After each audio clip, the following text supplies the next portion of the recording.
A Bíblia sendo aberta, Cristo sendo proclamado, vidas sendo transformadas pela graça. Você está convidado. Assista o culto completo agora.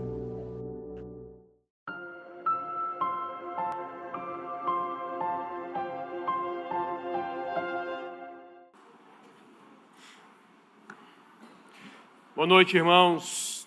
Graça e paz. Abra sua Bíblia em Apocalipse, capítulo 2.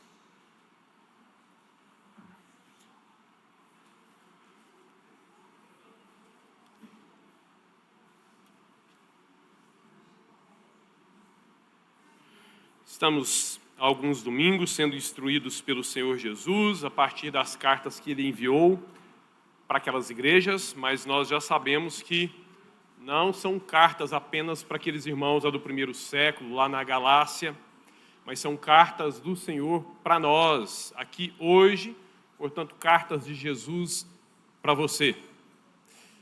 Hoje nós vamos para a quarta igreja, a igreja em Tiatira. Apocalipse 2, nós vamos ler a partir do versículo 18. E aí os mais atentos perceberam, que nós saltamos a terceira igreja, a igreja em Pérgamo. Já estava pronto o sermão, mas aí lendo, estudando um pouco mais, percebi alguns pontos lá que carecem um pouquinho mais de pesquisa, e alguns pontos que são talvez mais pertinentes para nós aqui hoje do que para eles lá. E eu quero me deter um pouco mais neles depois. E hoje, então, nós vamos para a quarta, depois nós voltamos para a terceira.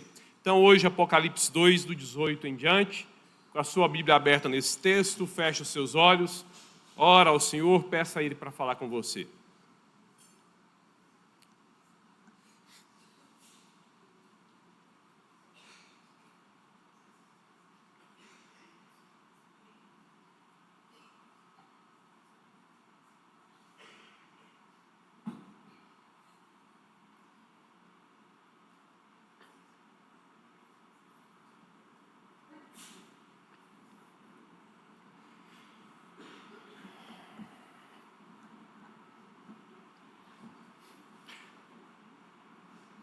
Senhor Jesus, louvado seja o Senhor para todo sempre, e que nós estejamos com aqueles que te adorarão por toda a eternidade.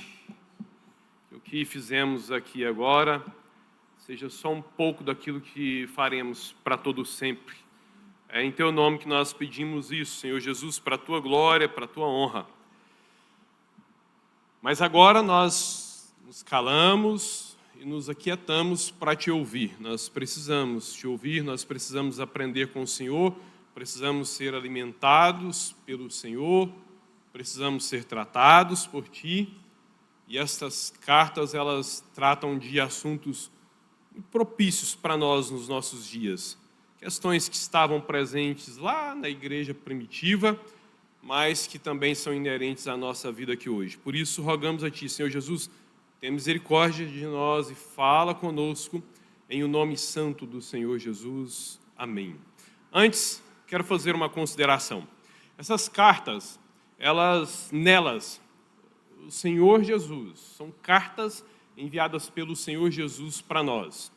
E como nós já vimos nas duas primeiras, vamos ver agora que na quarta, elas tocam em questões filosóficas, em questões culturais, em questões presentes no nosso dia a dia. O Senhor Jesus, ele envia cartas muito práticas para aquelas igrejas e para nós aqui também. Então, quando nós entramos nessas questões de cultura, de costumes, usos, você pode ouvir, por causa do seu coração pecaminoso, o meu é igual o seu, você pode ouvir advertências assim com preconceito. Não concordo com isso aí que ele está falando. Só que eu gostaria que você considerasse o fato de que esses aqui são estudos expositivos. Acho que você me ouve já pregando há alguns anos, só aqui nessa igreja. Eu comecei a pregar aqui com 16 anos, há muitos anos atrás. Você me conhece.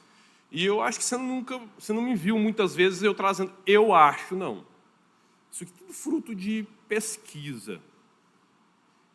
E essa pesquisa ela é feita em materiais que o Senhor foi iluminando a igreja ao longo desses 2000 anos. Então não tem nada da minha mente aqui, nada que eu inventei, eu não tenho nada da genialidade desses eruditos cristãos, né, da cristandade, não. Gente boa foi usado pelo Senhor, escreveu, a gente vai lá e pesquisa, eu trago para os irmãos.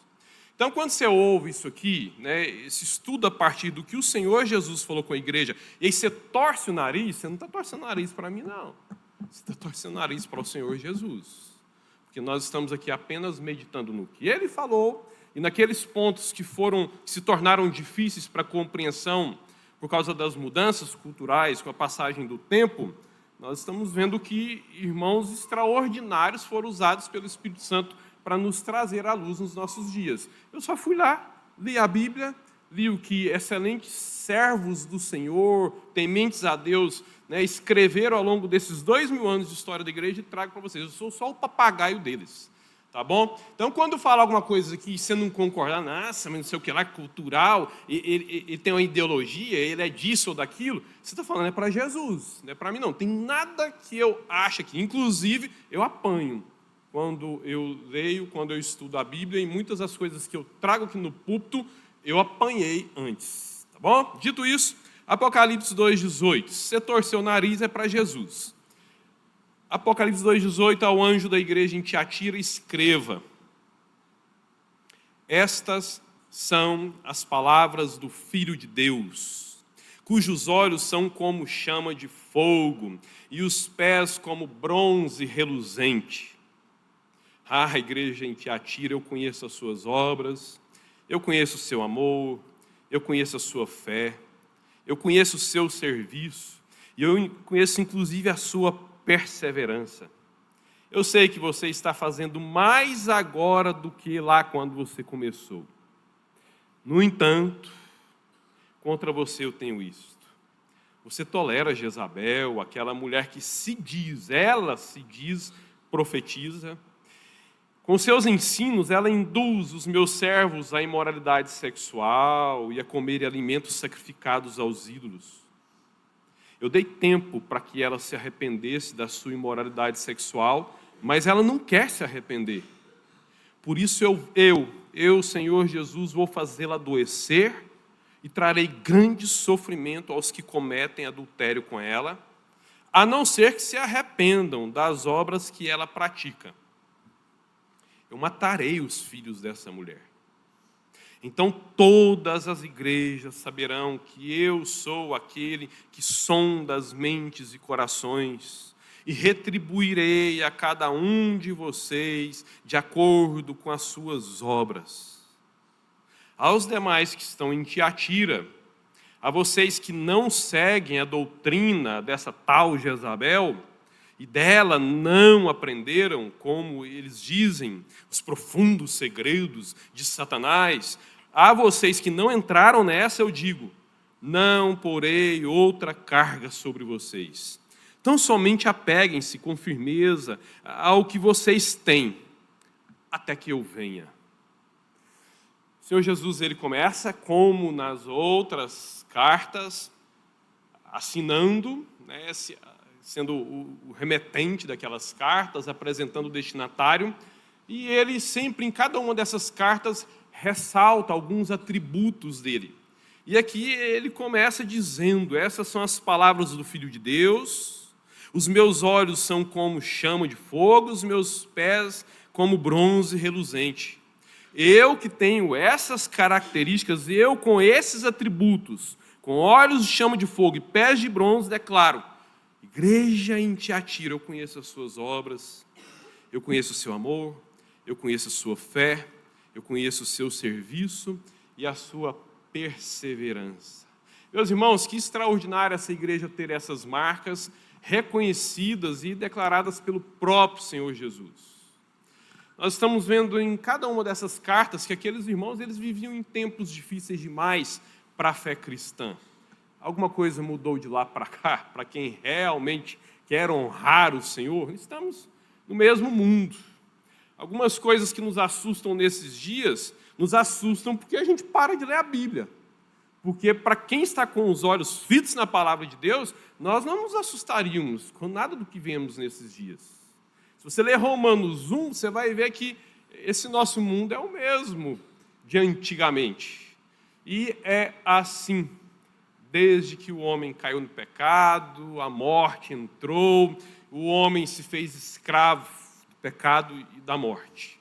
Portanto, estamos no mesmo mundo e as mazelas são as mesmas para eles e para nós, mas mesmo em tempos tão difíceis, tão complicados, tão hostis à fé cristã, aquela igreja, segundo o Senhor Jesus, ela tinha obras, ela era abundante em amor, era uma igreja que tinha uma fé viva, uma igreja que se dedicava ao serviço cristão, e mais do que isso, eles vinham fazendo essas coisas com perseverança.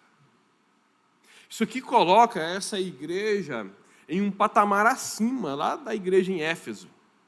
Se lembra?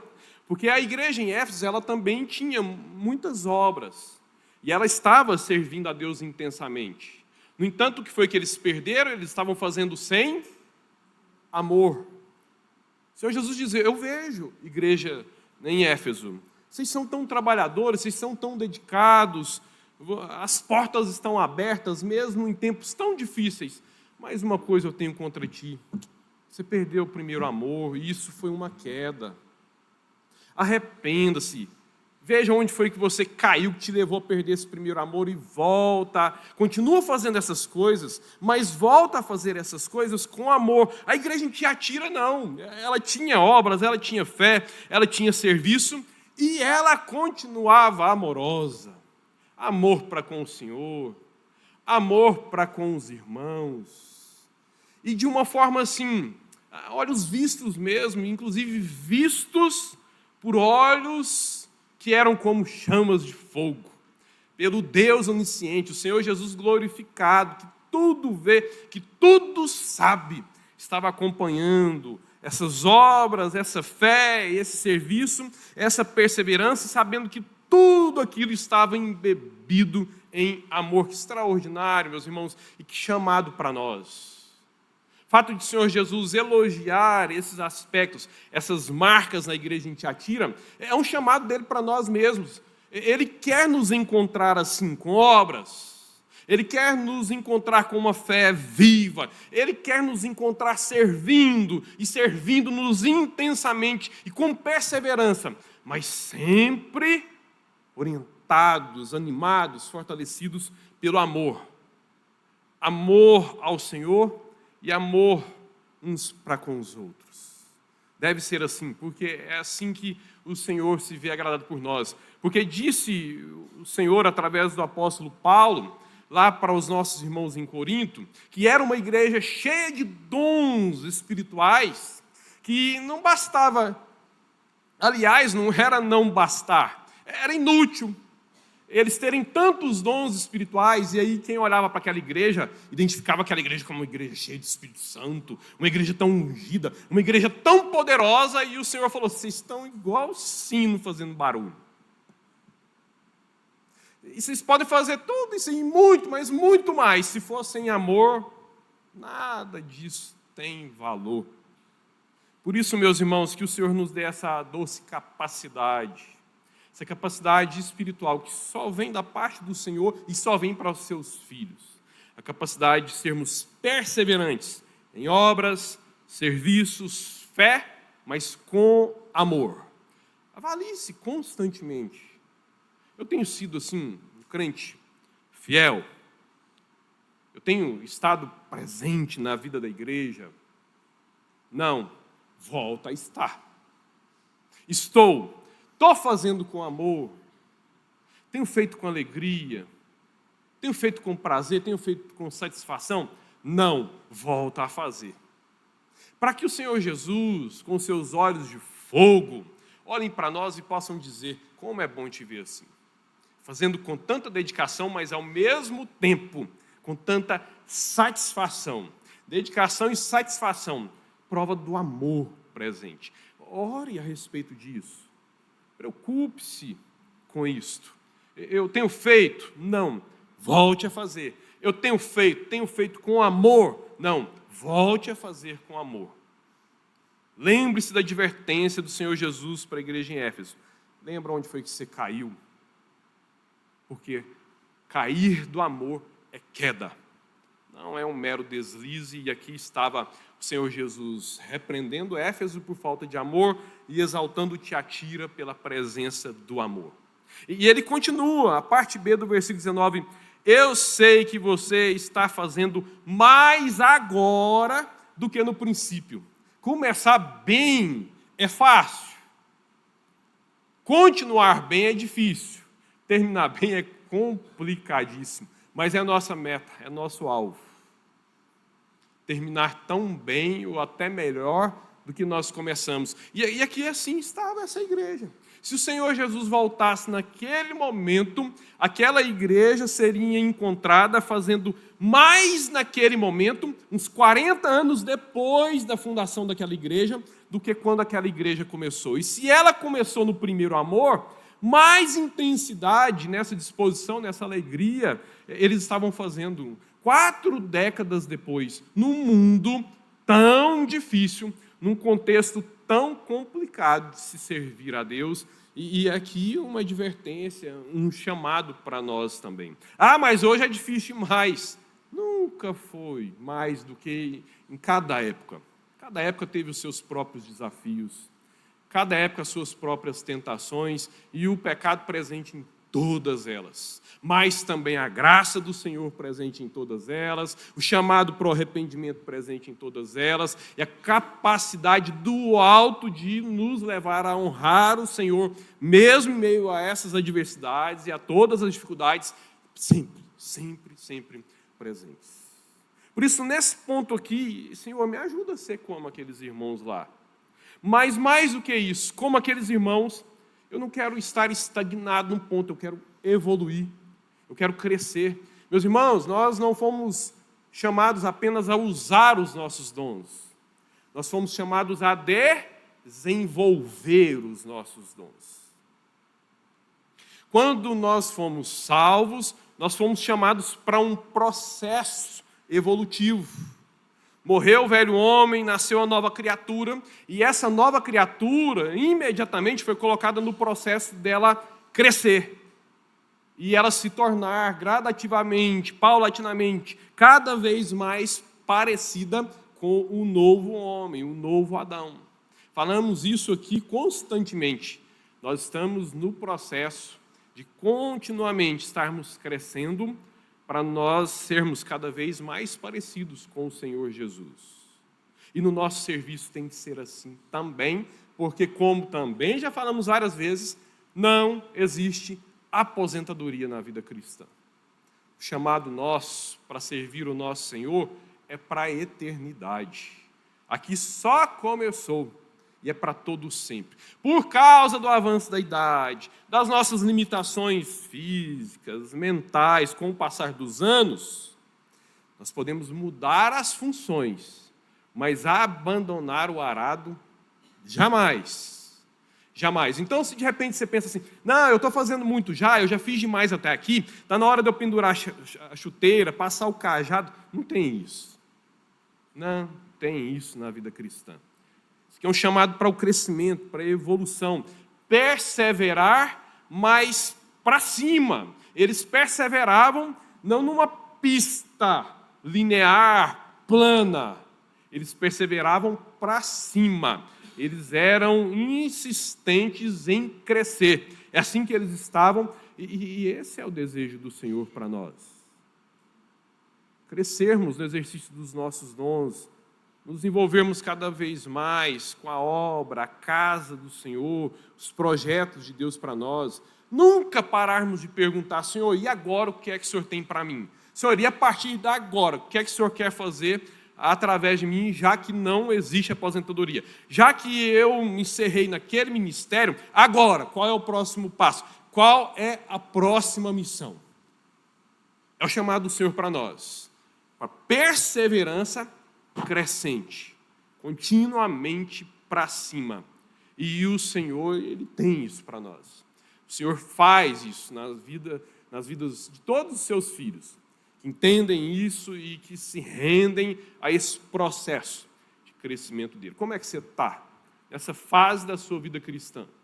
Animado, desanimado, estagnado, pensando em aposentar, pensando em passar o cajado, pensando em pendurar chuteiras, fazendo mais assim, custando. Não, confesse ao Senhor, fala com Ele, Senhor, eu estou entendendo, e eu não estou bem nesse processo, já fui muito útil, hoje eu estou aquém, ô Senhor, eu estou fazendo, mas eu estou numa vontade de parar, e eu estou errado. Senhor, me reanima, reacende em mim esse ânimo, essa alegria. Eu quero te servir com obra, serviço, fé, perseverança, evolução, mas com disposição. E o Espírito Santo de Deus, que nos chamou, que nos capacita, que nos usa, é o maior interessado em atender esse tipo de oração. Portanto, busque isso. Almeje isso e busque isso no Senhor. E aí vamos para o versículo 20. No entanto, o tal do no entanto, e presente em quase todas as cartas. Um elogio seguido de um no entanto. Tão ruim isso, né? Não da parte do Senhor Jesus, mas da nossa parte. Ah, como nós temos no entantos em nossa vida. Goste mais disso em você. No entanto, podia tanto não termos no entantos como a segunda igreja, não tinha nenhum no entanto. Mas nós temos, né? E a igreja em Tiatira também tinha. No entanto, contra você eu tenho isto. Meus irmãos, não é simplesmente assim. Jesus, quando ele está falando com as igrejas ali, e ele está falando comigo e com você, não é carta para mim. Então você não está em Cristo. Não, eu estou em Cristo. Então é carta para você. E aí quando ele vai falar dos nossos no entantos, ele não fala simplesmente assim, ó, eu não gosto disso em você. Ah, se fosse possível, deixa eu fazer isso. Sabe, esse trem aí, sabe, eu gosto tanto, eu estou te elogiando, sabe? Eu gosto dessas coisas em você. Ah, mas aí tem umas coisinhas, e não, podia tanto, não. Não. O Senhor Jesus, ele diz o seguinte, eu tenho isto contra você. Nisso eu estou contra você, eu não estou apenas insatisfeito, eu não estou tristinho contra você, eu, Jesus, estou tristinho por causa disso. E você, não, o Senhor, eu tenho isso contra você. Nesse aspecto da sua vida, nisso aí que você faz, essas práticas, esses pensamentos, essas coisas que você aprova, nisso eu estou contra você. É totalmente diferente. Estou insatisfeito, estou tristinho com você. Eu declarar, eu estou contra você nisso aí. E contra a igreja de Tiatira, ele estava contra porque você tolera Jezabel, aquela mulher que se diz profetiza. Com seus ensinamentos, ela induz os meus servos à imoralidade sexual e a comer alimentos sacrificados aos ídolos. Meus irmãos, Tiatira, aquela cidade, ela não era um centro econômico importante, como Éfeso e como Esmirna, conforme nós já vimos alguns domingos atrás. Aquelas cidades lá, elas eram ricas por causa daqueles famosos portos marítimos lá do mundo antigo. E ela nem tinha, o que nós vamos ver ainda, a importância política e religiosa de Pérgamo, a terceira cidade e igreja, que no caso ali era a capital do império, lá na Ásia, um centro de culto ao imperador. Ela não tinha essas marcas, não. A importância da cidade de Tiatira estava no seu comércio local. Parece mais com a gente, né? O forte de Tiatira não eram os seus portos marítimos. O forte de Tiatira não era ser uma capital política, uma Brasília da vida, uma capital do Estado. O forte da cidade de Tiatira era o seu comércio local, que por ser forte, dali eles exportavam os seus produtos para várias partes do império da época. Lá em Tiatira havia uma imensa e famosa concentração de fábricas de tecidos, de lã e de linho. Lá existia vários, como é que fala? Quando a pessoa pinta, um centro onde a pessoa pinta, de pintura. Um ateliê, qual o plural de ateliê? Ateliêres, posso falar ateliês? Se estiver errado, vocês me perdoam. Vários ateliês de tingidores daqueles tecidos. Então, muitas fábricas de tecidos e muitos ateliês de pintura de tecidos. Isso aqui era coisa de rico. Pobre não tinha roupa colorida, não. Os nobres usavam roupa colorida. E grande parte das roupas coloridas, dos tecidos coloridos do mundo na época, eram fabricados ali, em Tiatira. Curtidores de couro, que fabricavam capas e tendas. Quando as pessoas estavam sempre viajando em caravanas, tendo que acampar no trajeto, precisavam dessa proteção para o corpo, era vital. Você ter uma boa capa de couro, você ter uma boa tenda de couro. As mais famosas eram feitas ali em Tiatira. Artesãos de cerâmica e de metais. Toda casa precisava de potes de cerâmica, de barro e de metal. Na casa do nobre, na casa do pobre. E os fabricados ali em Tiatira eram famosos mundialmente. E naquilo que a cidade era forte, geralmente é assim, estava a armadilha espiritual para a igreja. E a armadilha espiritual para a igreja em Tiatira estava nas suas associações comerciais. Calma, César. César não tem culpa de nada disso aqui. Mas a grande armadilha para a igreja, para os cristãos, para os membros da igreja lá em Tiatira, estava nas suas associações comerciais. Sabe por quê? Era quase impossível você trabalhar lá sem estar associado. Você tinha que estar afiliado a alguma guilda lá, algum sindicato comercial. Para você ter o alvará, era uma cidade muito visada pelo império, e não dava para você trabalhar na clandestinidade, a coisa era muito vigiada, e as associações elas tinham controle sobre tudo e todos naquela cidade, e eram respaldadas pela espada de Roma. Até aí tudo bem. Eu trabalho aqui, eu tenho uma tinturaria, por que não me filiar ao sindicato, né, dos tintureiros? Por que não? Normal, é assim que tem que ser. É assim que se faz no mundo todo. Sempre que houve comércio legalizado, né? O problema é que cada profissão tinha um ídolo padroeiro.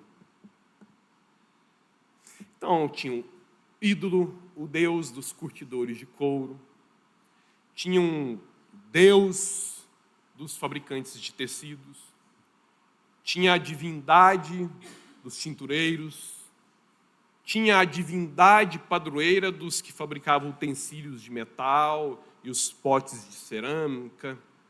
Cada guilda, cada sindicato, cada associação comercial tinha o seu próprio ídolo. E as associações, meus irmãos, além de regularem o trabalho e o comércio, elas também controlavam o culto a cada um desses deuses específicos. Porque nós estamos falando de 2000 anos atrás. No mundo em que até 400 anos atrás, a mentalidade da humanidade associava tudo aos deuses. De 300 anos para cá é que nós nos tornamos céticos. É que nós nos tornamos indiferentes para o mundo espiritual. Tudo que se fazia no mundo de 2000 anos atrás, em qualquer povo, em qualquer cultura, tudo era associado às divindades, tudo se esperava das mãos daqueles deuses. Qual é o espanto em Moisés quando ele se aproximou da sarça? Porque o Moisés, aquele cara educado no Egito, com aquela confusão a respeito de deuses, é primeiro ensinado sobre o Deus dos israelitas, depois vai lá e aprende sobre os deuses do Egito, mas tem uma formação intelectual, uma formação científica muito profunda, muito intensa. Aí depois tem que sair dali fugido por assassinato, e aí vai lá para casa, morar na casa de um outro sacerdote, numa outra cultura, fugido de um contexto em que o avô dele era Deus, a mãe dele era Deus, e ele candidato a Deus também. Ele já não sabia o que era Deus. Ele se tornou como um cientista moderno, cético. Qualquer ser humano na face da terra, nos dias de Moisés, que visse um arbusto pegando fogo no deserto e que não era consumido pelo fogo, e entender, eu estou diante de um ser espiritual, tem alguma divindade espiritual agindo aqui. E o cara ele podia fazer duas coisas. Perna para quem tem, ele corria, se não tivesse pernas, ele se prostrava. O Moisés ele faz o quê? Que interessante. Deixa eu curiar aquele negócio ali. Deixa eu ali fazer uma experiência. Só tinha Deus ali. Alto lá, não se aproxima. O terreno que você está é santo, tira as sandálias do pé. Respeito. Aqui tem Deus. Naqueles dias era assim. Para eu ter sucesso no meu trabalho, eu tenho que descobrir qual é o Deus que abençoa o meu trabalho. Aí eu vou lá, ofereço cultos para aquele Deus e ele abençoa o meu ganha-pão. No caso de Tiatira, não apenas o indivíduo tinha que se preocupar com isso, mas as associações comerciais vigiavam isso intensamente. Por quê? Para eles o entendimento era o seguinte: a nossa profissão não está rentável, a gente não está conseguindo exportar tecidos. Tem alguém da associação, tem alguém fabricando tecidos que não está cultuando o Deus da lã. Tem alguém pintando, tingindo lã de púrpura e que não está se curvando diante do Deus da púrpura. Tem alguém, nós temos que descobrir. Porque esse indivíduo que não está acendendo velas para o padroeiro dos fabricantes de barro, ele está trazendo prejuízo para toda a classe. E aquilo culminava em desapropriação territorial, em tomada das oficinas, em expulsão da cidade e até em morte. Porque eles associavam o sucesso da profissão ao culto àqueles ídolos. Aí está lá o irmão Sebastião, converteu, membro lá da igreja em Tiatira. E ele tinha uma oficinazinha, e ele fabricava potes de barro. Antes do encontro com o Senhor Jesus, ele se curvava diante do Deus dos potes de barro. Agora ele entendeu que Jesus é o Senhor, que os ídolos não passam de invenções humanas diabólicas, e ele não vai se curvar diante de ídolo algum, ele só se curva diante do Senhor Jesus.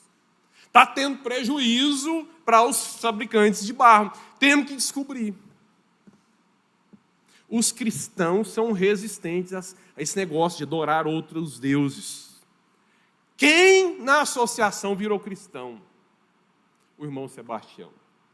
O irmão Sebastião era forçado. Ou você adora o Deus dos fabricantes de potes, ou você tem que sair da associação. Saindo da associação, você não trabalha mais. E se você insistir nisso, a gente vem aqui, a gente queima tudo. E se você continuar insistindo, a gente queima a sua casa, a gente acaba com a sua vida. Só que o ganha-pão na cidade de Tiatira estava todo associado àquelas fábricas. Era o jeito de ganhar dinheiro. Era o jeito de alimentar a família. Quantas eram as dificuldades dos irmãos que viviam ali naquele lugar? Quantos eram os desafios para eles honrarem o Senhor ali naquele contexto? Era dificílimo desvincular o trabalho do culto pagão ali. Caso alguém não adorasse aquela divindade, né, daquela profissão, ele ia se dar muito mal naquele contexto e vários irmãos estavam passando por severas dificuldades para exercerem as suas profissões. Ou se tornavam como os demais. Ou eram influenciados por essa Jezabel e por esse tipo de pensamento que dizia que era possível, sim, se adorar Jesus e viver como os do mundo, do mesmo jeito. E tudo bem, e vida que segue. Mas, o que tem, gente? É só acender uma velinha lá para aquela divindade? Não! Os cultos àquelas divindades geralmente começavam com banquetes sacrificados aos ídolos. E terminavam, sabe como?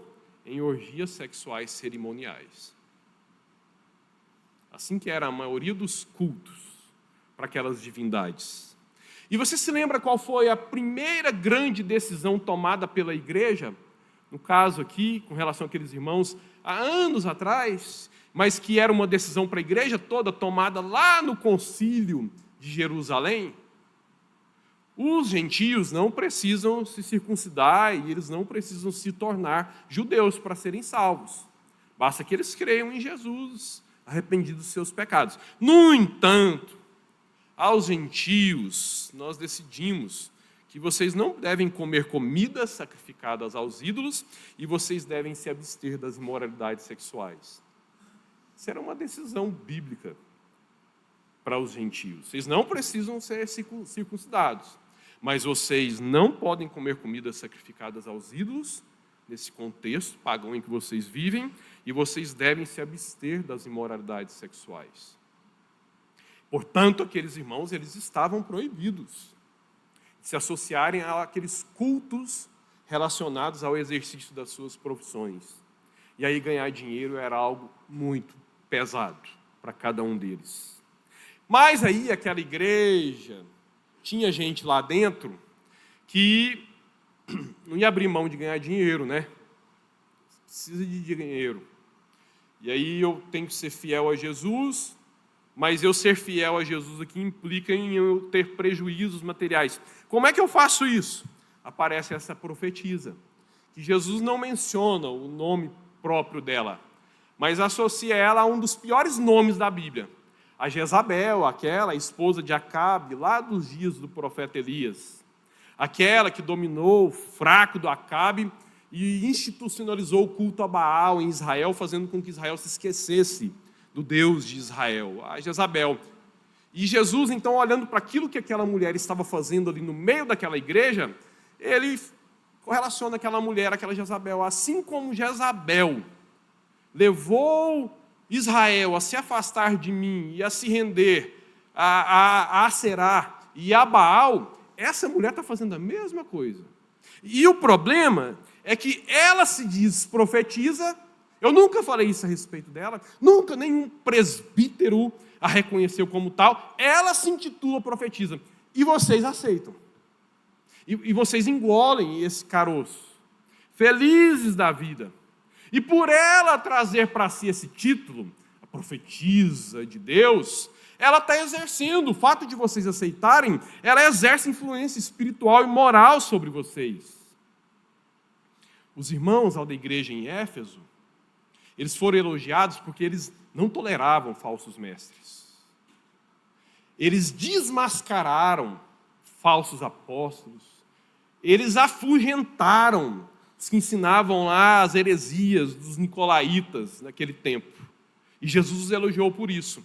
Aqui, se lá em Éfeso os falsos mestres eram expulsos, aqui eles davam púlpito para essa mulher. E essa mulher pregava na igreja. E essa mulher ensinava na igreja.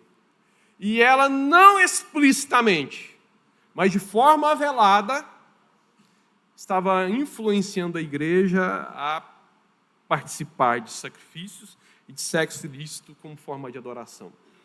Aqueles cultos praticados nas associações comerciais. Uma praga na igreja primitiva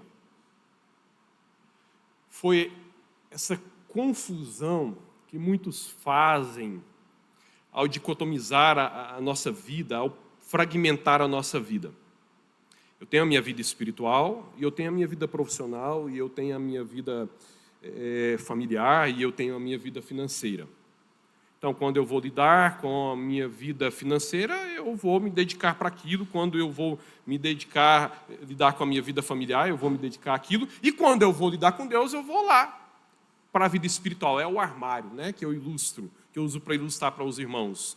Como se a minha vida fosse um armário, e aí eu tivesse várias gavetas naquele armário.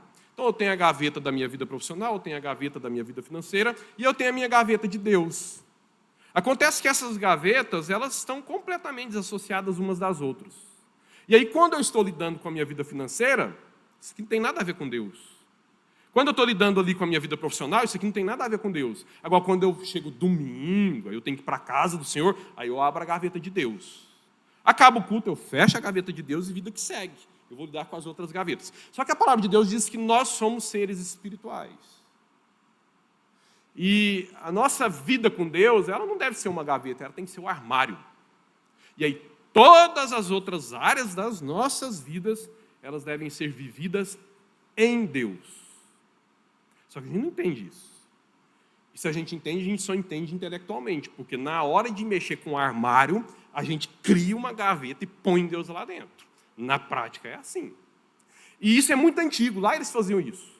E lá eles ensinavam o seguinte: uma coisa é seu espírito, sua alma, outra coisa é seu corpo. Sabe, Deus ele não está preocupado com o seu corpo, com a sua carne, a matéria é ruim. Bom é a alma, bom é o espírito, você tem que preocupar com o espírito. Deus está interessado no espírito. O corpo é para você, você vai gastando ele aqui. Né? Mas mantenha a alma bem e a vida segue. Então, isso significa dizer o seguinte: qual o problema de você ir lá e participar de um culto lá para manter a profissão? Qual o problema de você ir lá e oferecer um sacrifício para uma divindade, né, pagã e depois praticar ali, participar de uma orgiasia? Aquilo ali não é profano. É algo espiritual. Participa daquilo ali. Você mantém a profissão, mantém o emprego, continua ganhando dinheiro. Aí chega no domingo, você vai para a igreja. E sabe, essas coisas que você faz na carne, essas coisas que você faz no corpo, essas coisas não interferem na sua alma, não. Você zelando da alma, está indo na igreja fielmente, todo domingo, está dando dízimo, lendo a Bíblia, fazendo oração, a alma está salva. O corpo vai acabar mesmo. Aí vai lá, faz as coisas do corpo lá, mantém seu ganha-pão, mantenha a sua alegria, a sua paz aqui nesse mundo, mas mantenha a sua saúde espiritual, indo na igreja todo domingo, porque quando chegar a hora do juízo final, você vai para o céu e está tudo bem. Era isso que essa mulher ensinava, era isso que os nicolaítas, era isso que grande parte dos hereges ensinavam naqueles dias. Parece que eles não morreram, né? Parece que a Jezabel nunca morreu. E parece que ela está ensinando isso nos nossos dias. Dá para alegrar Jesus, dá para honrar Jesus, e ao mesmo tempo viver do jeitinho, identicamente, com aquelas pessoas que nunca conheceram Jesus. Ixi, não. Depois você vai lá, confessa os pecados, come a Santa Ceia, tem uma mágica na ceia ali, que ela vai te purifica. Você sai ungidinho, né? Dá um medo na hora que vê a possibilidade de um endemoniado, né, de contar as coisas. Aí você vai ali e confessa, aí você está limpo, sabe? Jesus é um detergente forte, poderoso. Você vai lá e se limpa. Não tem problema, não. Você tem que manter a sua alegria aqui nesse mundo. Você tem que desfrutar de todos esses prazeres aqui dessa vida. Deus não é um estraga-prazeres, Jesus é legalzão. Ele te entende. Ele te entende. O amor dele transcende essas coisas. A misericórdia dele apaga essas coisas aí. Dá para fazer as duas coisas ao mesmo tempo. A gente não afirma isso com os lábios, não. Mas a gente, em muitos momentos, vivemos dessa forma. É totalmente possível estar na igreja no domingo à noite, adorar o Senhor em espírito e em verdade, sendo que eu fiz umas coisas que a Bíblia reprova durante a semana. Não, mas aquilo era cultural. E era para aquela época. O mundo mudou, a gente atualizou esse entendimento. Cuidado. Cuidado. Tolerância da igreja em Tiatira, meus irmãos, deixava espaço para o mal agir lá dentro. E muitos crentes foram seduzidos e levados ao pecado. Um dos piores ataques à fé hoje, meus irmãos, é o tal do discurso tolerante. A maioria dos falsos profetas hoje tem discursos de tolerância. Uma tolerância enganosa, uma tolerância hipócrita, uma tolerância antibíblica, portanto, uma tolerância do inferno, diabólica, que faz os maus parecerem bons e, ao mesmo tempo, faz os bons parecerem maus. Não dá, esses tolerantes, eles não gostam de encarar essas palavras desse jeito aqui, eu tenho contra ti. Não, Jesus hoje não fala assim, não. Isso era cultural, é porque naquele tempo lá, os líderes tinham que falar desse jeito, era cultural. Hoje não, hoje a gente está evoluído. Hoje dá para ser brando. Hoje nós aprendemos sobre a graça.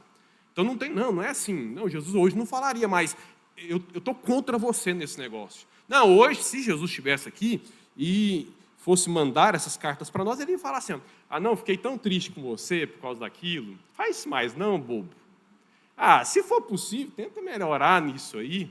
O tenho contra ti, isso é coisa do passado, é cultural. E nessa armadilha do inferno de não entender nada sobre a cultura, de entender que Bíblia, doutrina, elas estão amarradas à cultura, as Jezabéis estão ocupando os púlpitos nos nossos dias, e nós, como os irmãos da Tiatira, tolerando elas, dando púlpito para elas, porque o discurso agrada. Não, na minha igreja não, na minha igreja não dá o púlpito não, você dá o púlpito da sua casa. Quando você idolatra esses falsos mestres no YouTube, quando você concorda mais com eles do que aquilo que é ensinado, pregado por um pregador verdadeiramente bíblico, quando você tem muito maior espaço para esses falsos mestres, os falsos mestres diabólicos da tolerância, do que para a palavra de Deus. Atenção, meus irmãos, atenção, nós não podemos cair assim, porque o que Deus diz que é errado, está errado. Zé Fini, ponto final, assunto encerrado.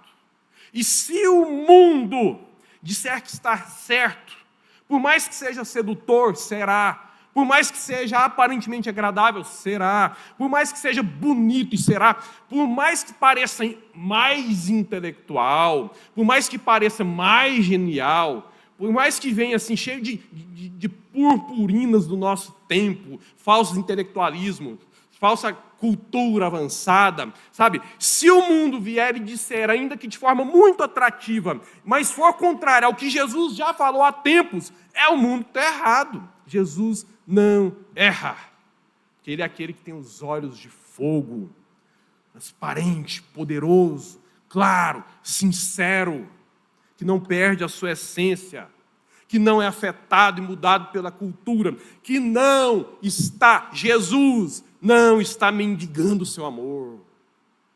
Ele não está mendigando, eu vou falar isso, você vai achar ruim, então eu vou falar, não. Nós, já falei isso algumas vezes, nós é que somos inseguros do nosso amor pelos nossos filhos.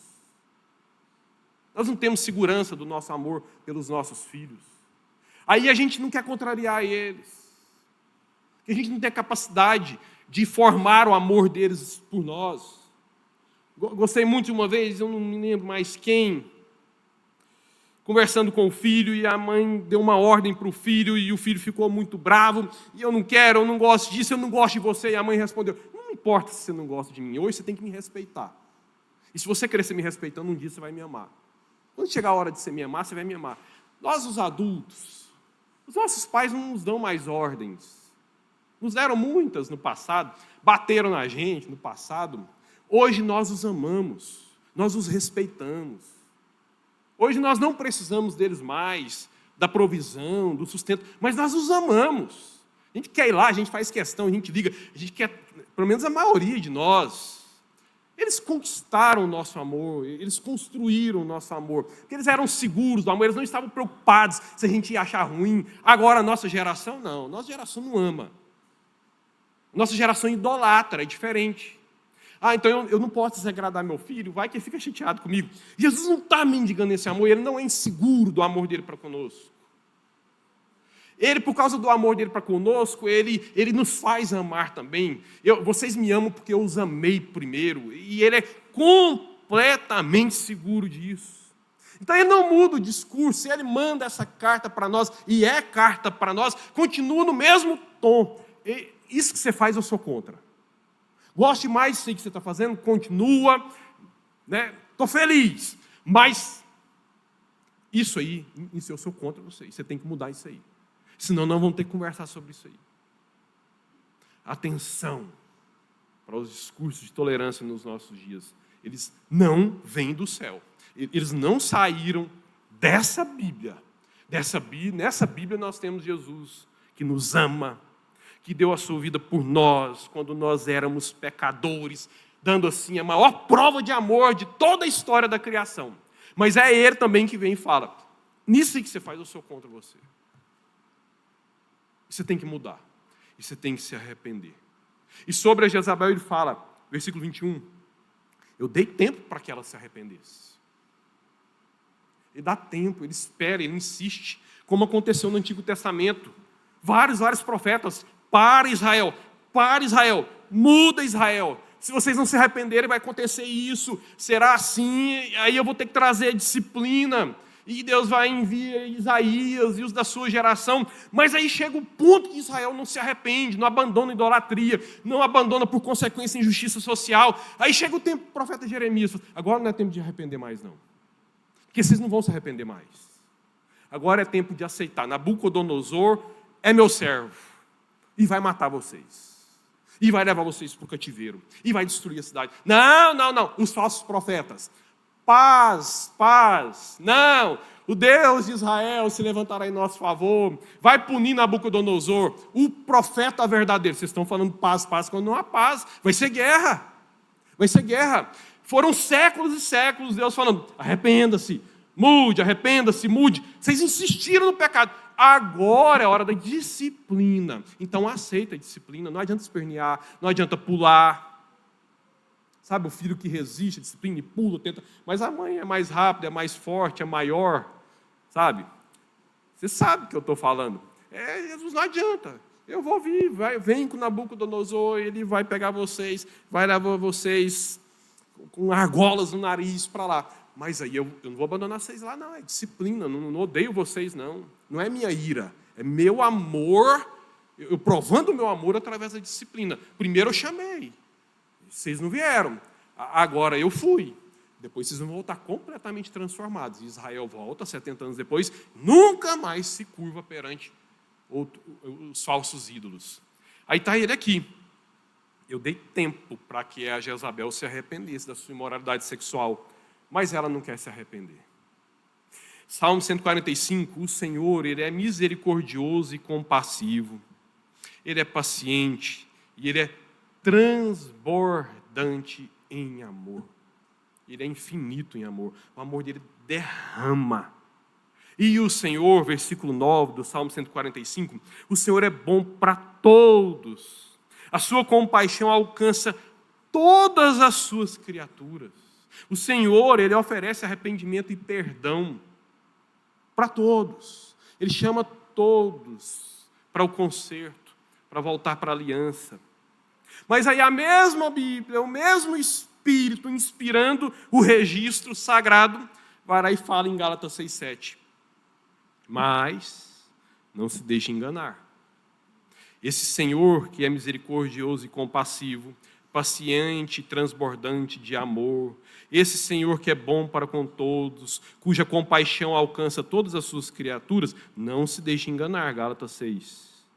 De Deus não se zomba. O que o homem semear, isso também colherá. Não, isso é coisa do Antigo Testamento, Não, está aqui em Gálatas 6. Quem semeia para a sua carne, da carne colherá destruição. A misericórdia de Deus, meus irmãos, o amor de Deus, meus irmãos, não anulam a sua justiça. O amor de Deus, a misericórdia de Deus não torna um Deus frouxo, um Deus inseguro, sabe? Por isso ele continua no versículo 22 a respeito da Jezabel.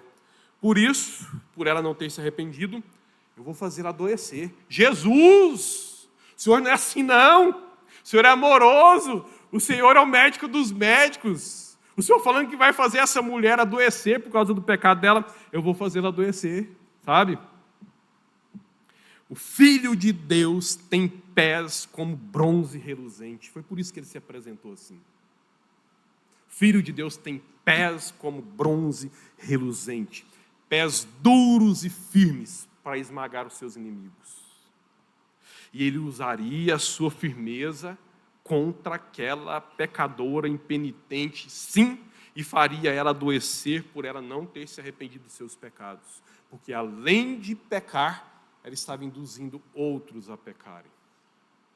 E ela não pisaria, e ele, o Senhor, não pisaria somente sobre Jezabel. Jesus continua: eu trarei grande sofrimento aos que cometem adultério com ela, aos que entram na onda dela, aos que estão sendo influenciados por ela, a não ser que esses se arrependam a tempo das obras que ela pratica. Sabe o que eu vou fazer? Não só com ela, mas eu vou matar os filhos dessa mulher. Jesus, o Senhor não fala isso não. O Senhor não é assim. Olha os meus olhos como fogo. Olha para os meus pés. Meus irmãos, o apóstolo João deitava no ombro de Jesus, deitava no colo de Jesus. Conviveu 3 anos ali com Jesus. Aí depois ele viu Jesus glorificado. Quando ele viu Jesus glorificado, ele ficou como que morto, ele quase morreu. Porque aí ele viu a glória, a justiça de Jesus no seu ápice. Aqui ele estava vendo Jesus humilhado. Aqui ele estava vendo Jesus no seu esvaziamento. Depois ele viu Jesus em toda a sua glória, ele caiu como que morto, de medo, de temor. Tal o poder, tal a glória, tal a justiça do Filho de Deus. E é assim que ele vai se apresentando ao longo de todo o Apocalipse. Sem negar o amor, sem negar a graça, sem negar perdão. Mas com essas duas coisas, com essas duas forças, habitando perfeitamente na mesma pessoa do Senhor Jesus. Os que se aliam aos inimigos de Deus, meus irmãos, eles aprovam e agem como? Quando você lê lá Romanos, você vê uma lista de pecados que estavam presentes naquela sociedade, que estavam entrando lá naquela igreja. Aí o Senhor Jesus termina, através do apóstolo Paulo, termina o capítulo 1 dizendo o seguinte: eu odeio quem faz essas coisas, eu vou disciplinar e eu virei com ira contra quem faz essas coisas. E não só contra quem faz essas coisas, mas contra quem não faz, mas aprova. Então às vezes fala assim: não, eu não faço essas coisas, não, eu não pratico essas coisas, mas você aprova. Você passa a mão na cabeça, você mente dizendo que está tudo bem. Aí Deus diz o seguinte: eu odeio, não só quando fazem essas coisas, mas quando mesmo quem não faz, mas aprova, eu tenho o mesmo sentimento, o mesmo desejo de trazer ira no caso dos ímpios, de trazer disciplina no caso dos filhos. E a insistência no pecado, meus irmãos, adoece a alma e também o corpo. Por isso, se arrependa sempre. Está pecando contra o Senhor, se arrependa, mude a tempo. Lembra da orientação na ceia? Tem muita gente participando da ceia sem discernir o corpo de Cristo. Isso responde porque muitos entre vocês estão doentes e vários até morreram porque estavam brincando com o Senhor. Versículo 23, então todas as igrejas saberão que eu sou aquele que sonda mentes e corações e retribuirei a cada um de vocês de acordo com as suas obras. Por que é que Jesus faz isso? Porque a disciplina é uma marca da igreja verdadeira. Porque a disciplina freia o mal, porque a disciplina ela é exemplar. Então ele trata, ele disciplina, ele vem com seus pés de bronze e esmagam aqueles que insistentemente zombam dele e influenciam outros a zombarem também. E ele faz isso para que cesse o mal no meio da igreja. Há somente 2 caminhos, meus irmãos, nessa vida. E todos os seres humanos estão ou em um ou em outro. Como nós já falamos aqui anteriormente. Com relação a Deus, com relação à nossa existência perante um Deus Todo-Poderoso, não há nenhuma possibilidade de você viver em cima do muro. Quando o rico e o Lázaro morreram, o Lázaro, salvo, foi para o seio de Abraão, foi para o céu. O rico impenitente foi para o inferno. Era um muro que separava os dois, um abismo. Então, ou você glorifica a Deus e está sentado nos lugares celestiais em Cristo Jesus, ou você está no abismo. Não há possibilidade de você estar em cima de um muro, no meio do caminho. Não existe. Não existe esse limbus. Não.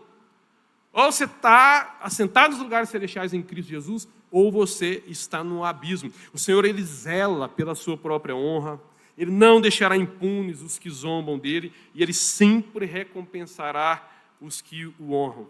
Jesus enfatiza muito em todas essas cartas, que em todo tempo Ele está sondando as nossas mentes, os nossos corações e avaliando as nossas obras.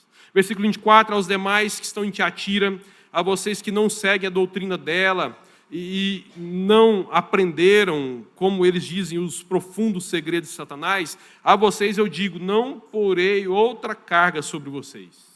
Os profundos segredos de Satanás, aquela mulher dizia, ela dizia o seguinte, para você lutar contra as trevas, você tem que conhecer as trevas. E qual a melhor forma de conhecer as trevas? Visitando os ambientes das trevas.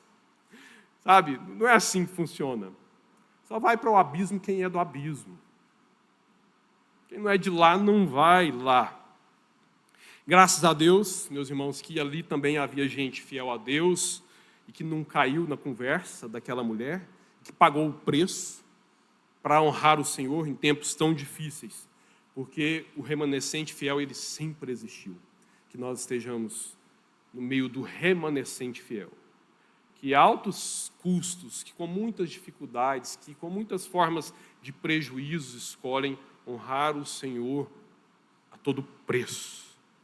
Filho de Deus que tem olhos como chama de fogo, ele sabe muito bem distinguir o trigo do joio. E com seus olhos de fogo, ele queima o joio. E ele sabe colher o trigo em suas mãos e tratá-lo com honra. Por isso, por mais difícil que seja essa vida, meus irmãos, estar nas mãos do Senhor, honrando, é sempre o melhor lugar. Encerro com o versículo 25, palavra do Senhor Jesus. Apegue-se com firmeza ao que vocês têm, até que eu venha. Os que estão no pecado, arrependam-se. Os que estão em comunhão com o Senhor, perseverem, até que o Senhor Jesus venha. Feche seus olhos, ore ao Senhor.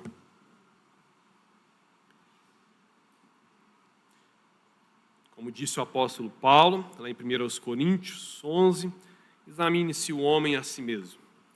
Você é quem sabe onde a palavra mais falou com você, a palavra do Senhor Jesus para os seus.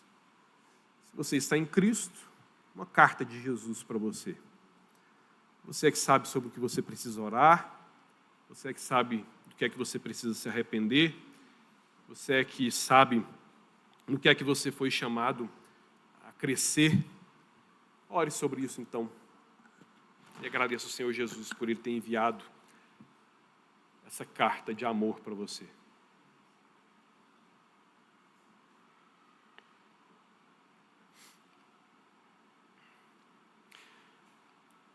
Senhor Jesus, obrigado, porque o Senhor cuida de nós. Quando o Senhor enviou essas cartas e enfatizou a sua justiça,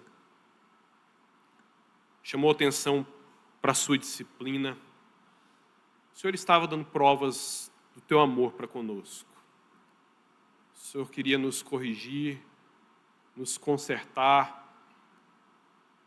nos restaurar, para nos ter bem juntos do Senhor mesmo. Uma vez que os nossos pecados é que fazem separação entre nós e o Senhor. Por isso nós te agradecemos pela tua advertência, te agradecemos pela tua exortação, te agradecemos pelo teu chamado, te agradecemos pela porta aberta, te agradecemos porque quando nós, com toda sinceridade, arrependidos, confessamos os nossos pecados, o Senhor é fiel e justo para perdoar-nos os nossos pecados e nos purificar das nossas injustiças.